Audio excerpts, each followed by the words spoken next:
Borderlands, the original looter shooter that kicked off a franchise. My goal for this series will be the 100% every single Borderlands game, spin-offs included.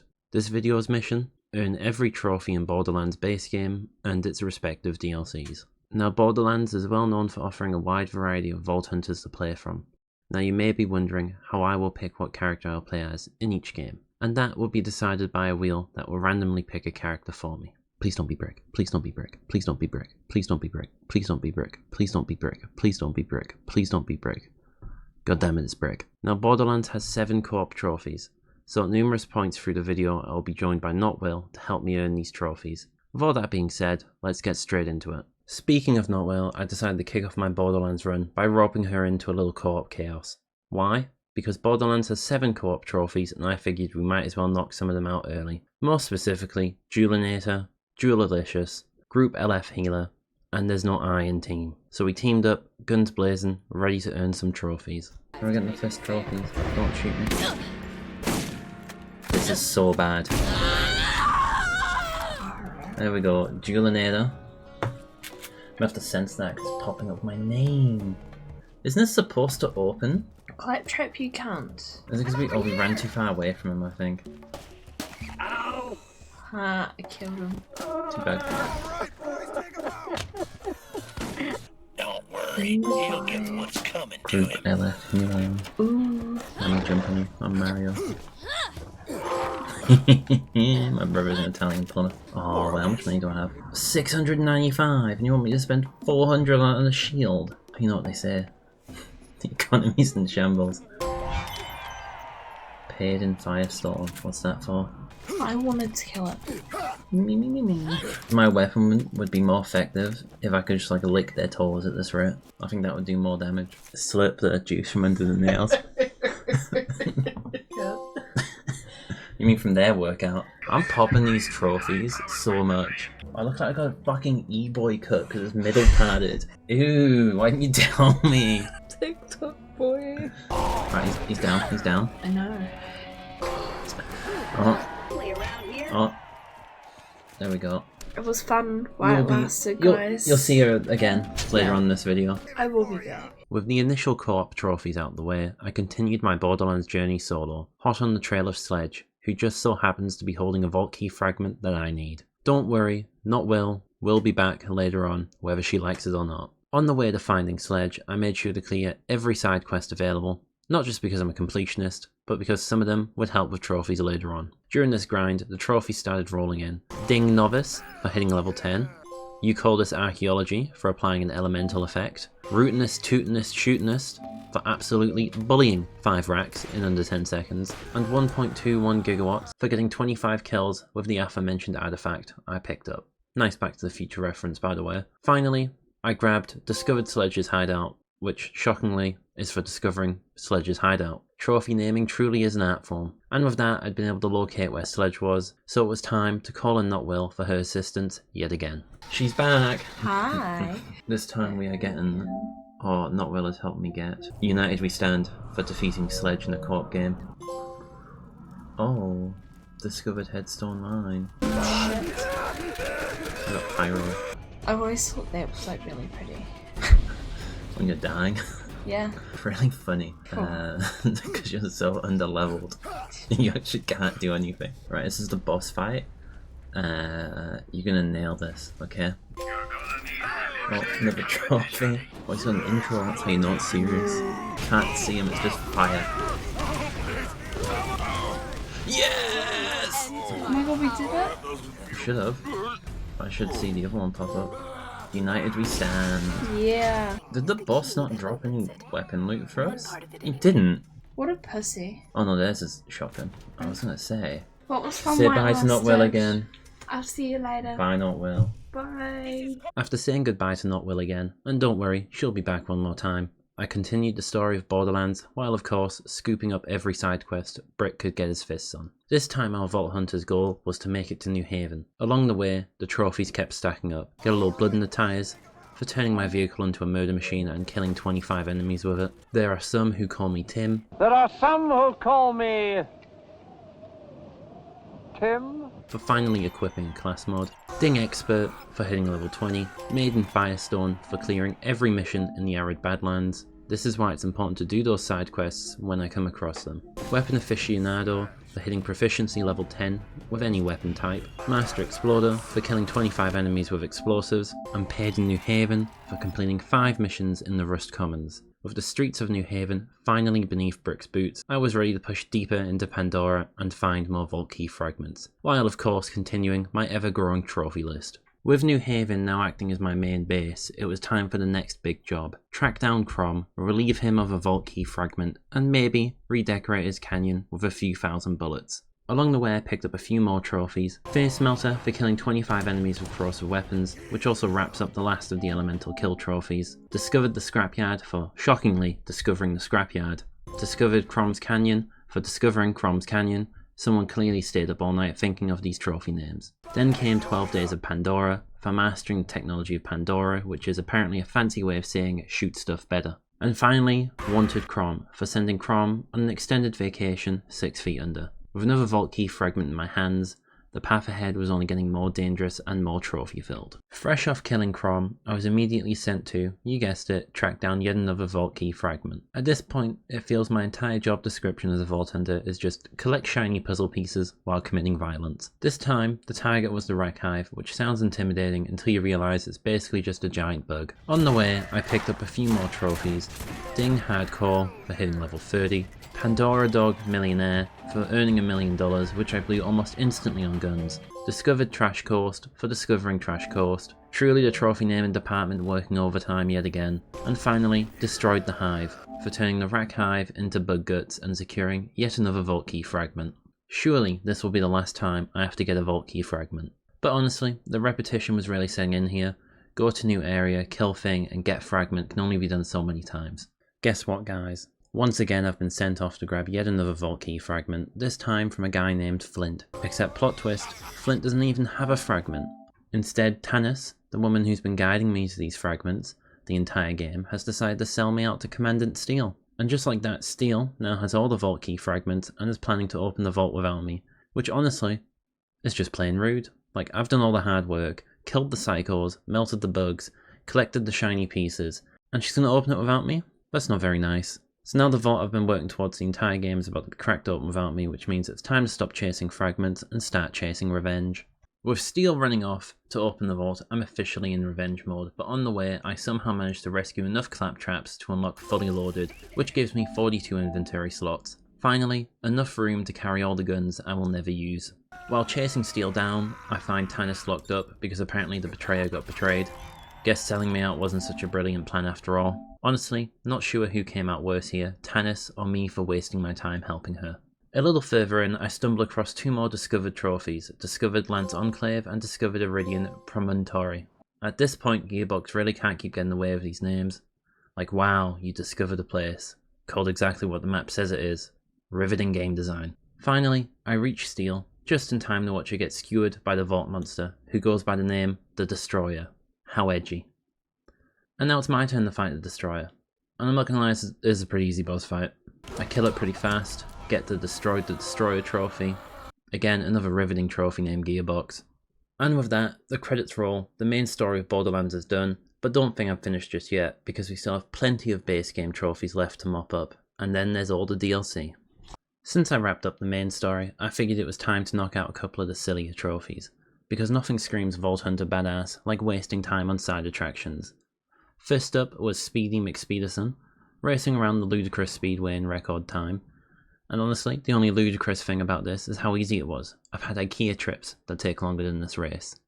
Next, I went for the legendary You're on a Boat trophy. I'm on a boat! I'm on a boat! Which, yep, is exactly what it sounds like.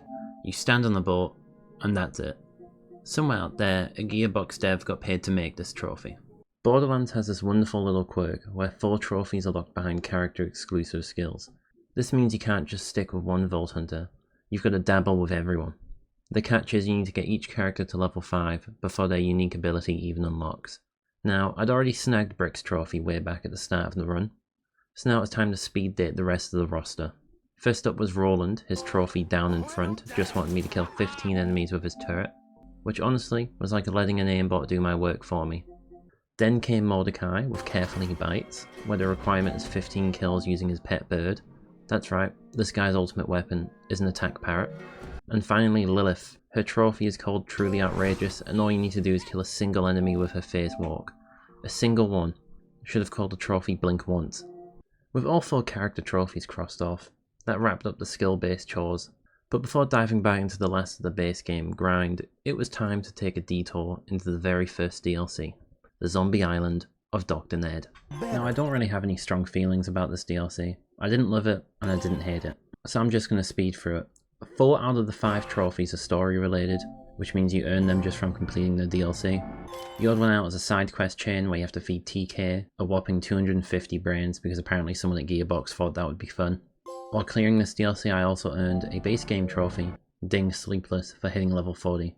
And that's pretty much it for Zombie Island. It was short, simple, and a little forgettable if I'm being honest.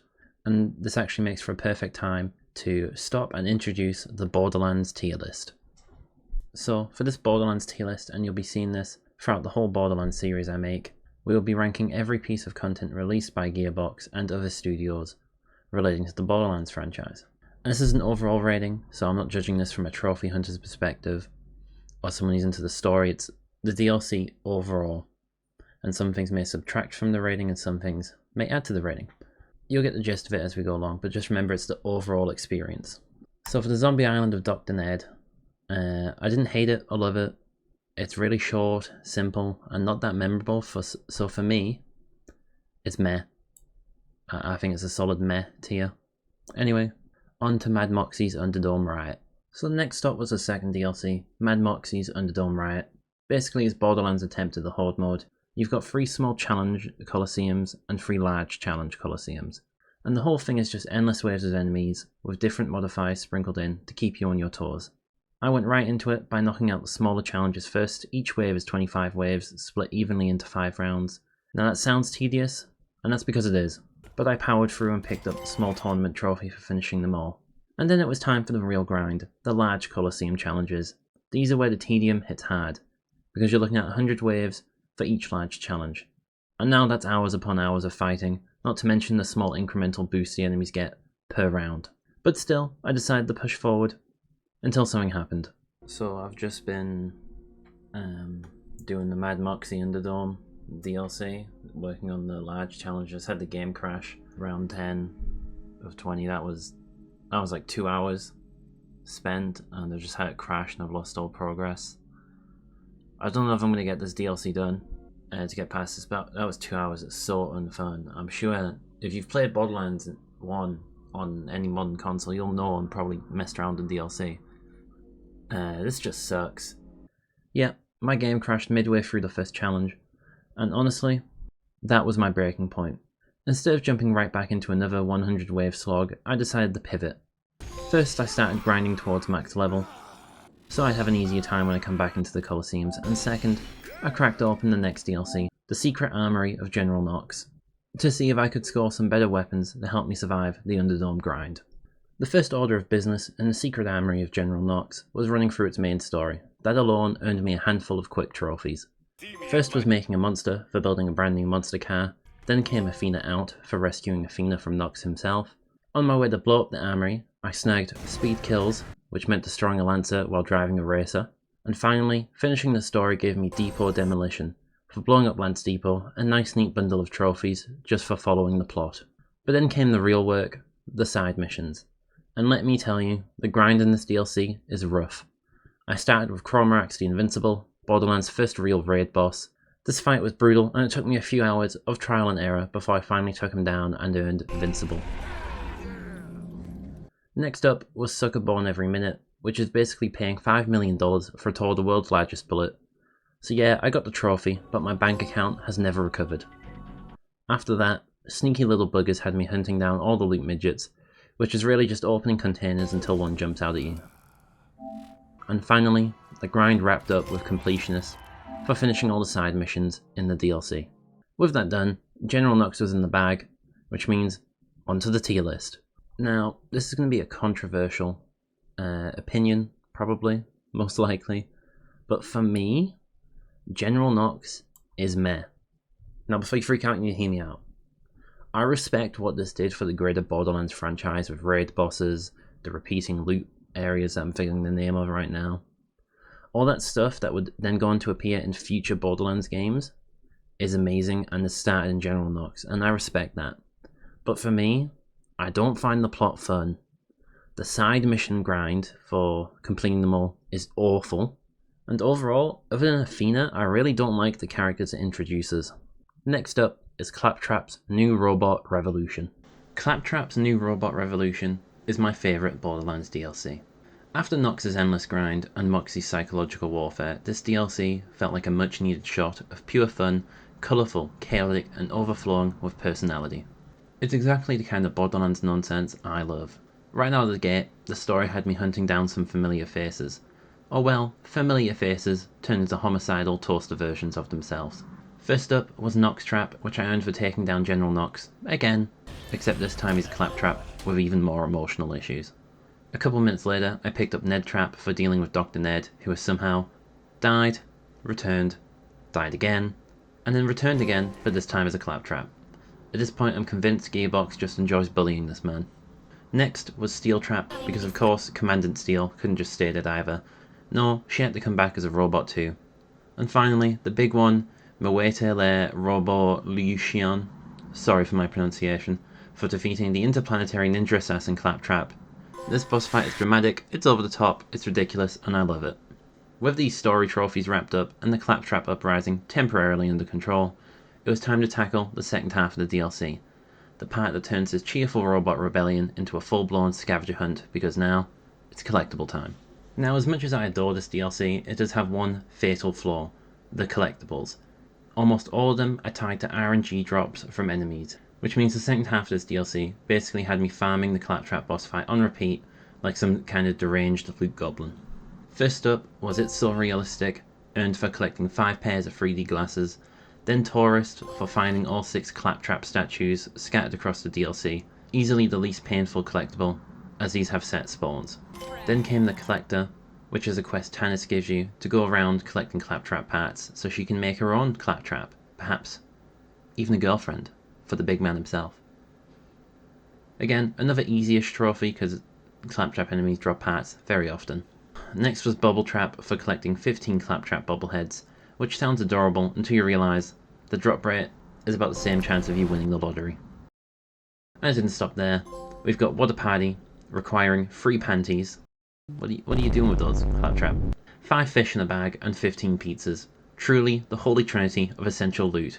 And finally, the lubricator, for getting 25 oil cans, which was the last item standing between me and DLC completion. After hours of farming Claptraps like a man possessed, the final collectible dropped, and with it, the last trophy of the DLC. Claptrap's New Robot Revolution was officially 100% complete. For Claptrap's New Robot Revolution, I absolutely love this DLC. I love the plot, it's super funny. It's just super fun to go through, especially bringing back the old sort of end bosses. It's really good. You finally get to fight Commandant Steel. Is nice as well.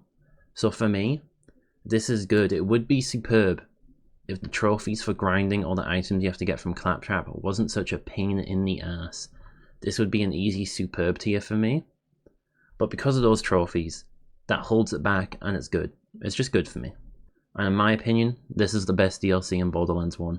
So after finishing the other DLCs and regaining my will to live, it was finally time to return to the one thing I'd been avoiding. Mad Moxxi's Underdome Riot.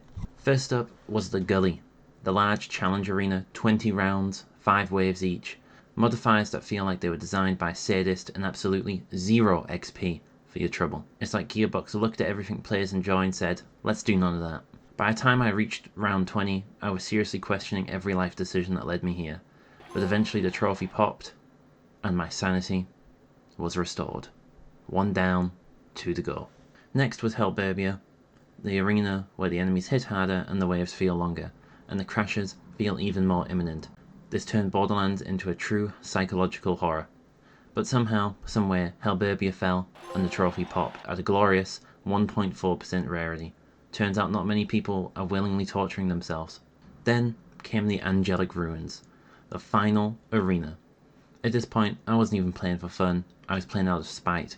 Pure, concentrated spite. Wave after wave, modifier after modifier, breakdown after breakdown, but eventually I pushed through. The trophy popped, and I could finally rest. And with all 3 large coliseums being done, I earned the big tournament trophy as well for completing every single large challenge arena. And with that, Moxxi's Underdome Riot was finally, mercifully over. Now for me, and for everyone who's ever done Mad Moxxi's Underdome Riot and gotten all the trophies and completed all the coliseums, this isn't easy terrible. The only good thing this DLC introduced was the bank, and that's it. The coliseums, you just repeat through them constantly. It's not fun, it's not engaging. There's no new variants of enemies, it's just bad. If you've played this DLC, you know why it's here. Now, with 2 trophies left to get the Platinum Trophy, I brought back Notwill for her final appearance. First, we earned They'll Tell 2 Friends, and had Notwill join me from her PS5 console. We're literally going back to where it all started. Oh my god. We're gonna end this the way it started. Wait, oh I missed. Gonna hit a bitch.